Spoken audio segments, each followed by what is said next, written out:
बनाया है, मेट्रो किसने बनाई है, जैसे लगता है आपने सही की जमीन बेच करके सब बनवा दिया है। हम अपने घर के अपने पिताजी से पैसा लाते हैं बनाने के लिए, हमने राशन बांटा तो पिताजी ने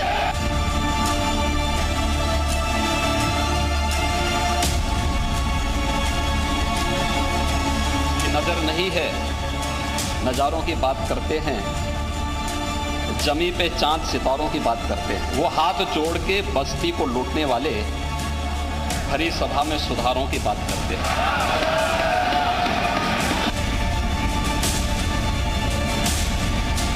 मैंने पूछा कौन हूं मैं, तो बोले आप राहुल गांधी हैं। बच्चे भोले भाले होते हैं लेकिन मन के होते हैं सच्चे।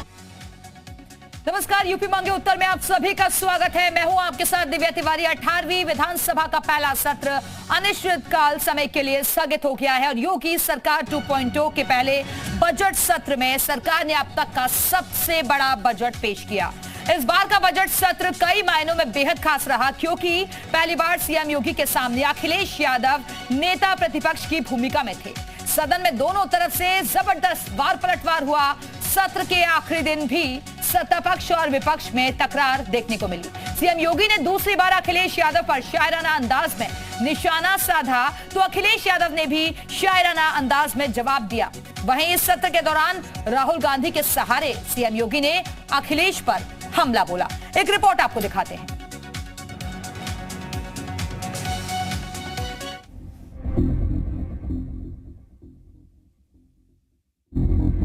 तो वो छोटा सा बच्चा बोला कि हाँ मैंने पहचान लिया।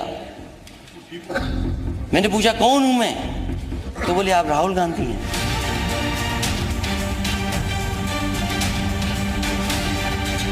बच्चे भोले भाले होते हैं लेकिन मन के होते हैं सच्चे।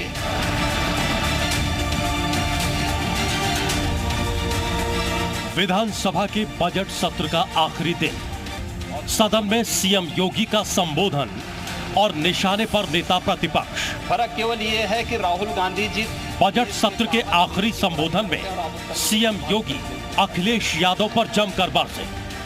समापन संबोधन में सीएम योगी ने सपा अध्यक्ष पर शायराना अंदाज में निशाना साधा। कैसे मंजर सामने आने लगे हैं और गाते गाते लोग चिल्लाने लगे हैं।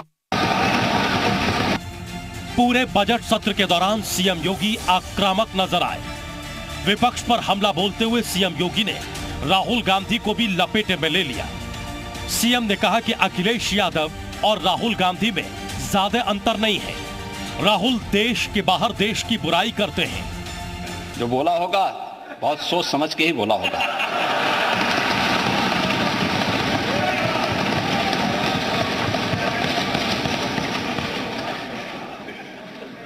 फर्क बहुत ज्यादा नहीं है।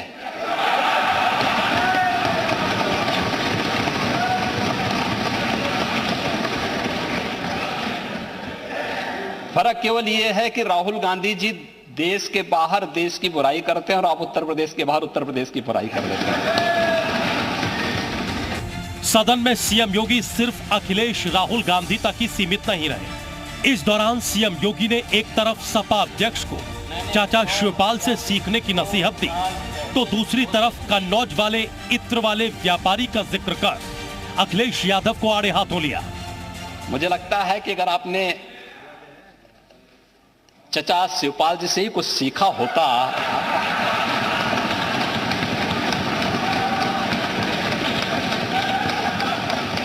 तो पूजा कैसे होती है आप देखते होंगे। घरों में जब पूजा होती है हर एक जगह मूर्ति नहीं होती। हाँ, गाय का गोबर। अब तो इसीलिए यही चाचा के संपर्क में आने का परिणाम है ये। आपके इत्र वाले मित्र तो बहुत कुछ गुल खिला रहे थे, लेकिन इत्र उद्योग के लिए ईमानदारी के साथ कार्य हम लोगों ने किया है। और जो कार्य हुआ है, हम लोगों ने वन डिस्ट्रिक्ट वन प्रोडक्ट में भी इत्र को कन्नौज के साथ ही जोड़ा है।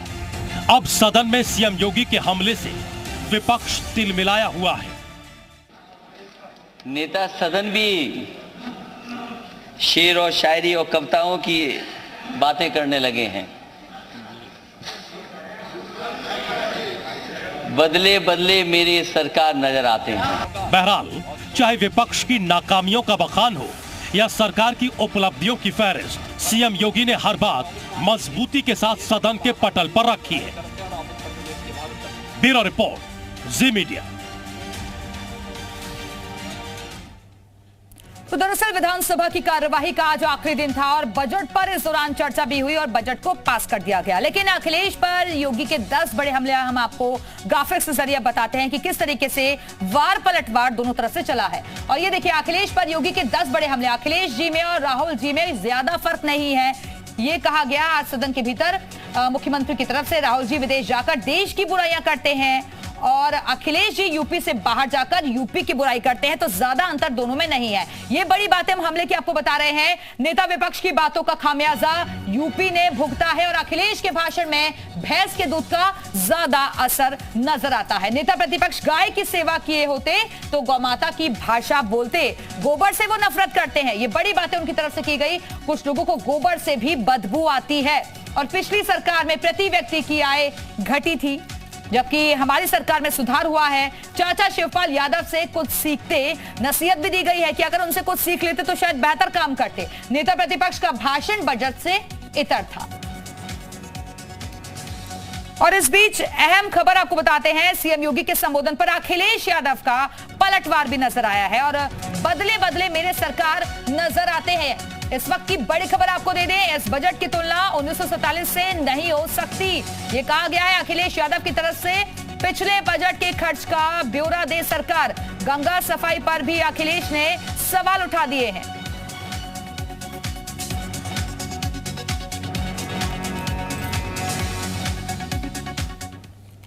और अब आइए इसी मुद्दे पर चर्चा करने के लिए इस वक्त खास मेहमान हमारे साथ जुड़ चुके हैं, उनका तारुफ आपसे करवा देते हैं।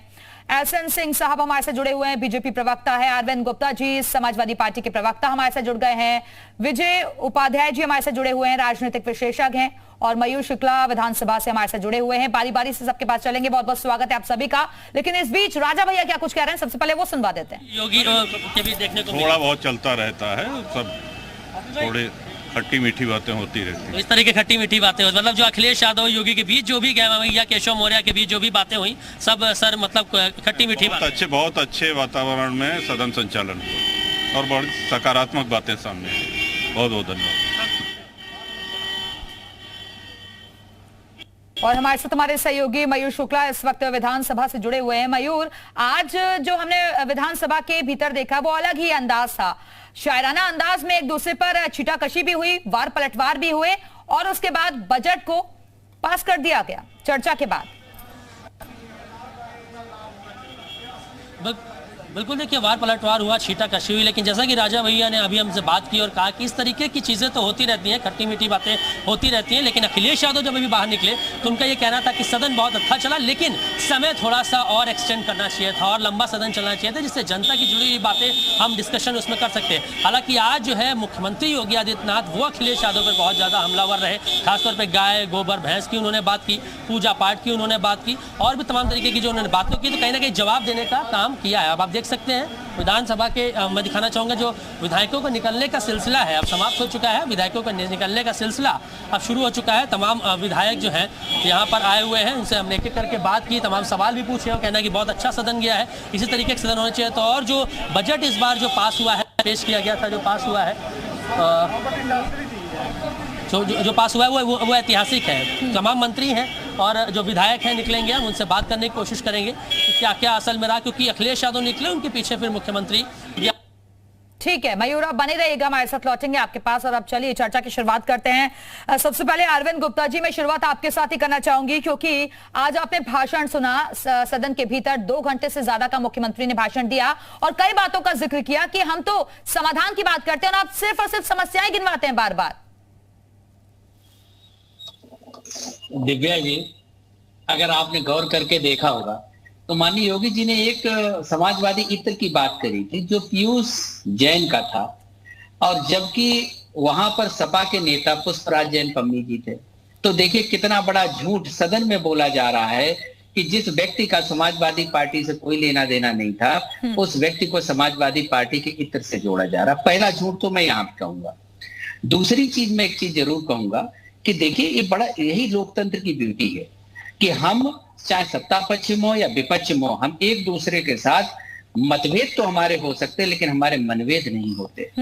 दूसरी चीज, तीसरी चीज मैं कहूंगा, अखिलेश जी ने इस बार चाहे वो महंगाई से जुड़ा मुद्दा हो, चाहे पिछले सरकार में जो व्यय किए गए उनके खर्चे मांगने वाली बात हो, एक बात आप देख लीजिए, गंगा सफाई के लिए कितना बड़ा बजट दिया गया, क्या गंगा की सफाई हो पाई? एक आप आदर्श ग्राम योजना के तहत एक विधायक और एक सांसद को हर साल एक गांव को गोद लेके उसे आदर्श बनाना है। आप एक बात बताइए, कितने ग्रामों के उन्होंने आदर्श अभी तक बना दिया?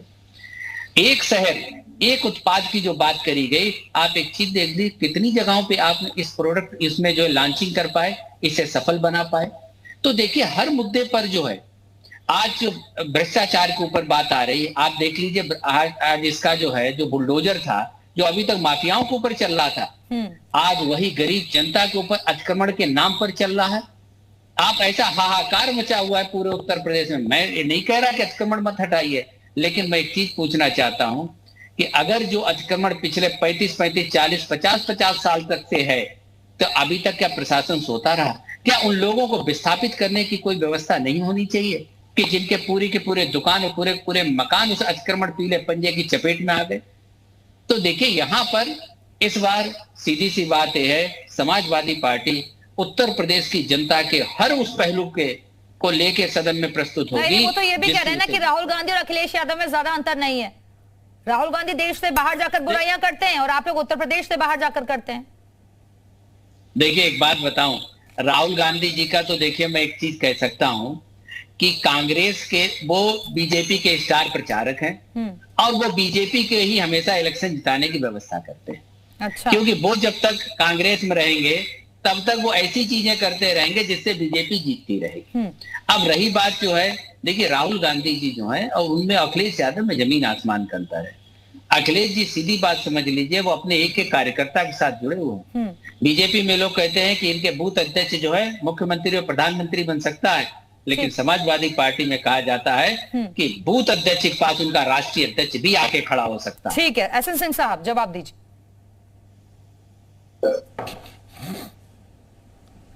देखिए आदरणीय मुख्यमंत्री जी जिस तरह से क्लास लिए, निश्चित तौर पे अखिलेश यादव जी में कुछ सुधार हुआ है। आदरणीय गुप्ता जी अभी इसको मान रहे हैं और होना भी चाहिए, क्योंकि सत्ता पक्ष और विपक्ष दोनों विकास की धुरी है और दोनों जनता की लड़ाई लड़ती है, लड़ना भी चाहिए। लास्ट दिन आज मयूर जी ने जब बात किया तो अखिलेश जी ने कहा कि बहुत ही अच्छा सदन चला और बहुत ही अच्छा बजट था, क्योंकि इतना बड़ा बजट और इतना अच्छा सदन, निश्चित तौर पे इसकी प्रशंसा होनी चाहिए, क्योंकि यह एक ऐतिहासिक बजट था। और बजट होता क्या है, खर्च जो करना है और जो इनकम है उसका एक ब्यौरा होता है। जब ज्यादा इनकम हुआ है, ज्यादा हम खर्चेंगे, निश्चित तौर पे प्रदेश का विकास होगा, पहली बात। दूसरी बात, जो पहले के जो बजट होते थे उस तरह के बजट से थोड़ा सा हित रहे तो तकलीफ होनी चाहिए, क्योंकि काशी मथुरा के विकास के लिए भी बजट का में पैसा बता है। तो दीजिए ना, खर्चा कहां पर हुआ है, वो ब्यौरा भी मांगा जा रहा है। देखिए पुराने बजट का अगर हम ब्यौरा देने लगेंगे तो सैफई में 96,000 करोड़ रुपए का हिसाब नहीं दिया गया। अब घूम फिर के सैफई पे आ जाते हैं। 335 करोड़ रुपए सैफई के नाच गाने पे खर्च कर दिया गया। हम जो पर्यटन का विकास के लिए किए हैं उसमें आप काशी कॉरिडोर का विकास हुआ है तो प्रतिदिन 2 लाख लोग वहां पे आ रहे हैं, वहां रोजगार भी मिल रहा है और पर्यटन का भी विकास हो रहा है। और एक वैधानिक प्रक्रिया है, निश्चित तौर पे हर साल ऑडिट होता है और इनको ये भी मिल जाएगा पिछले साल का जो लेखा जोखा था वो पटल पे भी रख दिया जाता है, साइड पे भी होता है और अगर ये मांगेंगे आपके चैनल के माध्यम से भी उपलब्ध करा दिया जाएगा, क्योंकि उत्तर प्रदेश में एक जवाबदेह सरकार चल रही है जो जनता के पैसे का जनता के लिए उपयोग कर रही है। यहाँ किसी परिवार की सरकार नहीं है। अरे वो उसी से जुड़े हुए थे, उसी से जुड़े हुए तो सवाल कर रहे थे। वो कह रहे थे कि गंगा सफाई पर क्या कुछ हुआ, महंगाई वहीं की वहीं बनी हुई है, महंगाई से जनता त्रस्त है और ये जो बुलडोजर की कार्रवाई हो रही है ये इससे पहले क्यों नहीं हुई अब तक, विस्थापन की क्या व्यवस्था है, वो ये भी सवाल कर रहे हैं। आप तमाम जगहों पे चले जाइए, गंगा घाट देखिए, आप प्रशासन पे भी सवाल कर सकते हैं, विपक्ष का कार्य है सवाल करना, लेकिन प्रशासन उस तरह का कार्य नहीं कर रहा है। कोई भी घटना किसी भी कालखंड में हो सकता है, जवाबदेही तय होती है सरकार की घटना के बाद कि क्या पहले की सरकारों की तरह सरकार जो है उस अपराधी के साथ तो नहीं। आदरणीय मुख्यमंत्री जी के कार्यकाल में कोई भी घटना देखिए, अपराधी बख्शा नहीं जाता है, और हम कोशिश करते हैं कि पूरे प्रदेश में कम से कम घटना हो। रही बात आपने जो गंगा सफाई के लिए प्रतिबद्ध सरकार है, कार्य कर रही है, और जहां जहां भी गंगा के घाट हैं वो पहले की तरह नहीं है, वहां तमाम इस तरह की व्यवस्था की गई है। शौचालय की व्यवस्था कर दिए गए, स्नान घर की व्यवस्था किए गए, वहां पे जो गंदे नाले आते थे उसकी व्यवस्था कर दी गई है, और आने वाले समय में पूर्णतः इस तरह की व्यवस्था कर दी जाएगी कि गंगा पूरी तरह से साफ सुथरी हो जाएगी। एक बात। दूसरी बात, हम ये कह रहे हैं कि आपको तो जनता ने सरकार बनाने का मौका दिया था, आप अपने कार्यकाल की और हमारे कार्यकाल की तुलना कर लीजिए। आप जिसको कहते थे कि ये शौचालय योजना लेकर आ रहे हैं लोग, और इस पे आप उपहास उड़ाते थे, आज देखिए जनता को कितना पसंद आया। आप क्यों नहीं अनाज देते थे, अनाज के पैसे को? आप तो ऐसी योजना लेके आते थे जिसमें आपके साथ निभाने वाले चोरों को फायदा मिले। अरविंद जी जवाब दीजिए एक छोटा सा, उसके बाद मैं विजय उपाध्याय जी के पास जाऊंगी। जो भी योजना लेकर आई उससे जनता को फायदा मिला, चोरों को फायदा नहीं मिला। अटल बिहारी वाजपेयी, जनता दीनदयाल उपाध्याय जी और भाजपा ने शुरुआत से जो रणनीति रखी थी, वो सब्सिडी के विरोध में हमेशा कांग्रेस का विरोध करते थे। कांग्रेस के पानी पी पी के कोसते थे कि कांग्रेस सब्सिडी देती है। आज आप सब्सिडी दे रहे हैं तो आप पुण्य का कार्य करते हैं। ये कैसी दो तरफा नीति? क्यों आप अपनी विचारधारा से आज पलट गए? ऐसा तो नहीं कि ज्यादातर कांग्रेसी बीजेपी में आ गए हैं, तो आज बीजेपी की विचारधारा भी कांग्रेसियों से मिलती जुलती हो गई है। नहीं सर, उस समय सब्सिडी का पैसा जाता ही नहीं था गांव तक। अब वो सब्सिडी का पैसा 100% गांव गरीब किसान को, मजदूर को मिलता है। नहीं करते थे। आप केवल एक शब्द हमें बता दीजिए, क्या दीनदयाल उपाध्याय जी और अटल बिहारी वाजपेयी क्या हम इस तरह के विरोध नहीं करते थे? हम समाजवादी पार्टी का विरोध नहीं करते, हम समाजवादी पार्टी के विचारधारा का विरोध करते हैं भाई। अंतर समझिए, हम पार्टी का क्यों विरोध करेंगे? हम तो आपकी विचारधारा का विरोध करेंगे। अगर आप भगवान राम का मंदिर नहीं बनने देंगे, अगर आप काशी के विकास को रोकेंगे, आप मथुरा का कार्य नहीं होने देंगे, हम उस विचारधारा का विरोध करते हैं। हम किसी पार्टी का क्यों विरोध करेंगे? हम सब्सिडी का क्यों विरोध करेंगे? देखिए, मैं एक धर्म की जहां तक बात आती है तो एहसन सिंह साहब, सत्य ही धर्म है, धर्म ही सत्य है। आप ईशोपनिषद में पढ़ के देख लीजिए, और फिर अपने गिरेबान में सब झांक के देख ले कौन कौन कितने धर्म का पालन करता है। मैं केवल आपसे एक चीज कहना चाहता हूं, सबसे बड़ा धर्म जो है आज ये है कि हम अपने कर्तव्यों का निर्वाह करें। हम उस कर्तव्यों का निर्वाह करें जिससे समाज बेहतर हो और मानव जीवन को एक नई ऊंचाइयां मिले। हम यहाँ पर इसलिए नहीं हैं कि हम केवल कुछ क्षेत्रों में जाके अपनी एक ही चीज को रटी रटाई बात को कहते हैं कि साहब नेहरू जी ने क्या किया, कि साहब जो है इंदिरा ने क्या किया, साहब पिछले समय में क्या हुआ। अरे सर, समाजवादी पार्टी छोड़ दिए क्या आप ऐसी बात करते हैं? आपने समाजवादी पार्टी छोड़ दिया, आप ऐसी बात करते हैं?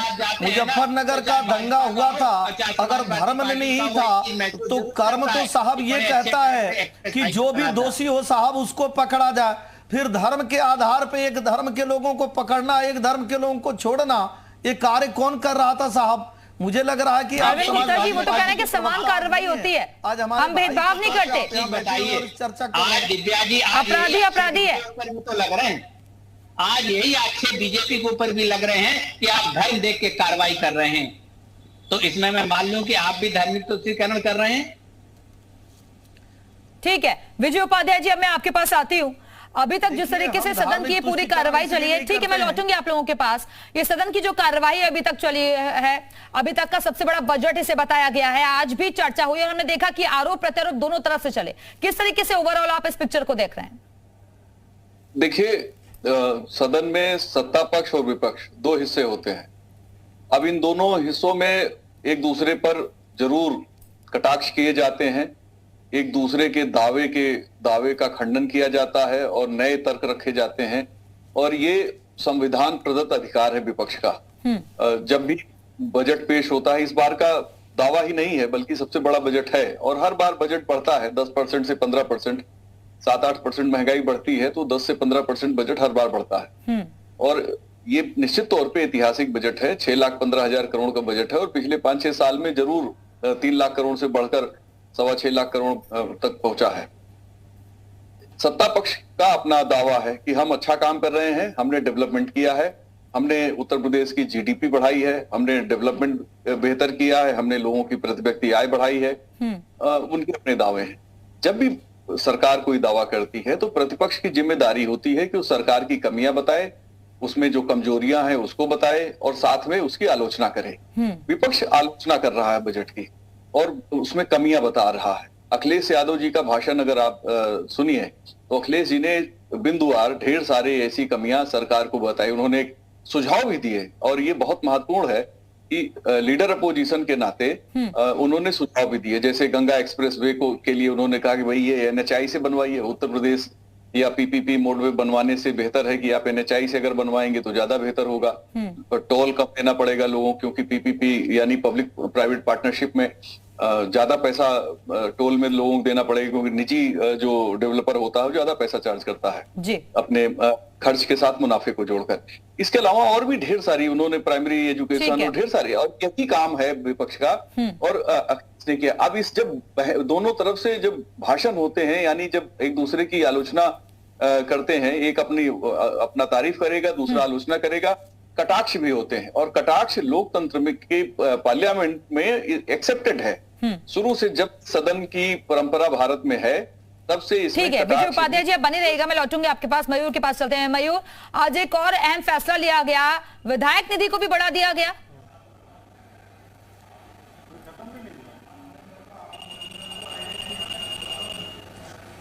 मयूर, आवाज मिल रही है आपको? जी जी जी, आवाज मिल पा रही है आपको? जी मयूर, आज एक महत्वपूर्ण फैसला भी सदन के अंदर से ही लिया गया मुख्यमंत्री की तरफ से कि विधायक निधि जो अब तक थी उसमें इजाफा किया गया है, 5 करोड़ कर दी गई है अब विधायक निधि। तो बहुजन समाज पार्टी के इकलौते विधायक मशक्कर सिंह ने इसकी मांग भी सबसे पहले की कि जो विधायक निधि है वो 3 करोड़ से बढ़ाकर 5 करोड़ कर दी जाए। तो मुख्यमंत्री योगी आदित्यनाथ। मयूर, आपकी आवाज सही तरीके से हम तक नहीं पहुंच पा रही है, एक बार फिर से जुड़ने की कोशिश करेंगे। एहसन सिंह साहब, मैं आपके पास ही आती हूं। देखिए, ये तो अच्छी बात है ना कि अगर सरकार अपनी उपलब्धियां बताती है और वो जनता को पता भी होना चाहिए, जनता के सामने रखनी भी चाहिए, लेकिन अगर कहीं कुछ दिक्कतें हैं जनता की तो वो तो काम अवगत करवाना विपक्ष का काम है और वही अखिलेश यादव जी ने भी किया। सरकार आगे अपना काम कैसे बढ़ाएगी?